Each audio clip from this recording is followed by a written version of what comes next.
Timpuyong Festival 2024, formal nang binuksan sa bayan ng Kiamba, lalawigan ng Sarangani. 400 ng mga punong kahoy itinanim sa bayan ng Tulunan. At lungsod ng Tapurong, isa sa mga nakakuha ng 2023 Good Financial Housekeeping. Yan ang ulo ng mga balita sa pagbabalik ng Soxergen Headliners.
Magandang araw, South Central Mindanao. Narito na ang mga pangunahing balita sa Soxergen Headliners ngayong Pebrero 10, taong 2024. Timpuyong Festival 2024, formal nang binuksan sa bayan ng Kiamba, lalawigan ng Sarangani.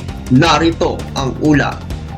Formal nang binuksan ang ika-20 pagdiriwang ng Timpuyong Festival sa bayan ng Kiamba, lalawigan ng Sarangani noong Miyerkules, ika-7 ng Pebrero taong kasalukuyan sa kanilang Municipal Plaza. Sa unang araw ng pagdiriwang, inumpisahan ito ng ecumenical service na pinangunahan ng mga religious sector sa kanilang lugar at dinaluhan ito ni na Mayor George Falgi, Vice Mayor Marie Jess Ancheta at mga pinuno ng kanilang munisipyo at mga manggagawa kasama ang ilang sangay ng pamahalaan. Sa araw ding yon, formal itong binuksan ng alkalde na nagdeklara ng 1 linggo na pagdiriwang mula noong ika-7 hanggang sa 14 na Pebrero taong kasalukuyan. Sa pagbubukas ng programa, dinagsa ito ng ating mga kababayan dahil sa Festival Heart Float Parade. Ayon sa ika-2 alkalde na ang ganitong aktibidad ay kauna-unahang ginawa sa Timpuyong Festival, na ito at sinalihan ng mga paaralan, people's organization at council, clustered barangay at ilang local government sector.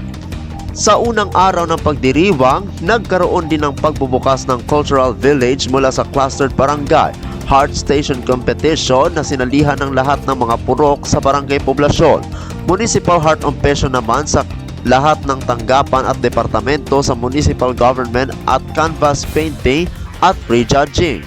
Ang salitang timpuyog ay mula sa Ilocano na ibig sabihin ay pagkakaisa o pagsama-sama o pagtutulungan para sa kabutihan. Ang pagdiriwang ngayong taon ay may kaibahang tema na paglalagay ng mga makukulay na payong na nakalambitay sa plaza. Ako ang inyong kaibigang Apolinario 30 Valencia para sa Soxergen Headliners. 400 ng mga punong kahoy itinanim sa bayan ng Tulunan. Narito ang ulat. Sa layuning maprotektahan at patuloy na mapangalagaan ang inang kalikasan, lalo na sa buong lalawigan ng Cotabato, isang tree planting activity ang isinagawa sa bayan ng Tulunan na pinangunahan ng Sangguniang Kabataan Municipal Federation officials sa pamumuno ni SKMF President Colleen O. De La Cruz. Katuwang ang tanggapan ni Congresswoman Maria Alana Samantha T. Santos. Abot sa 400 ng mga punong kahoy na kinabibilangan ng Mulave, Nara at Kawayan ang itinanim ng mahigit 190 scholars ni Congresswoman Santos, partikular na sa watershed area ng Barangay Lampangang. partikular na sa watershed area ng Barangay Lampagang ng nabanggit na bayan. Personal din na nakiisa sa naturang aktibidad si Governor Emilio J. Talino Mendoza kung saan ipinaabot ito ang kanyang buong pasasalamat sa mga kabataan sa pagpapahalaga nito sa kalikasan, lalo na't sunod-sunod ang pagbuhos ng malakas na ulan sa mga karatig lalawigan. Dagdag pa ng gobernadora na malaking tulong ang hakbanging ito upang maiparana sa susunod na henerasyon ang pamumuhay na masaya at ligtas sa anumang panganib dulot ng kalamidad.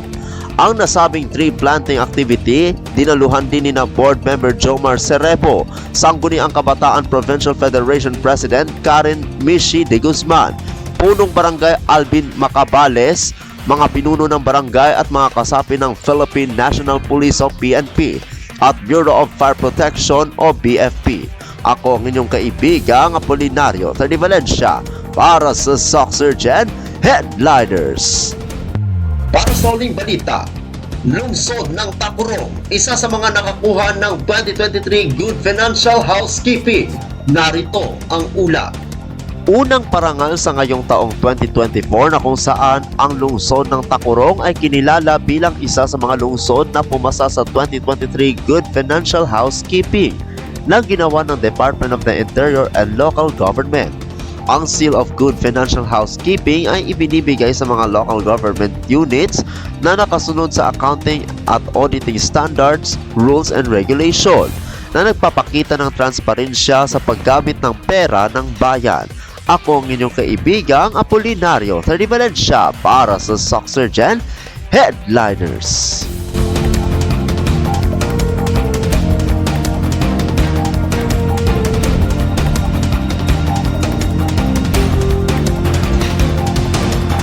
At ang kabuuan mga balita sa araw nito. Mga balitang kailangan ninyong malaman, balitang walang kinakampihan, mga balitang totoo, mga balitang may dalang aral at inspirasyon. Ito ang Soxurgen Headliners. Hanggang sa Lunes, happy weekend. Maraming salamat at magandang araw, kaibigan.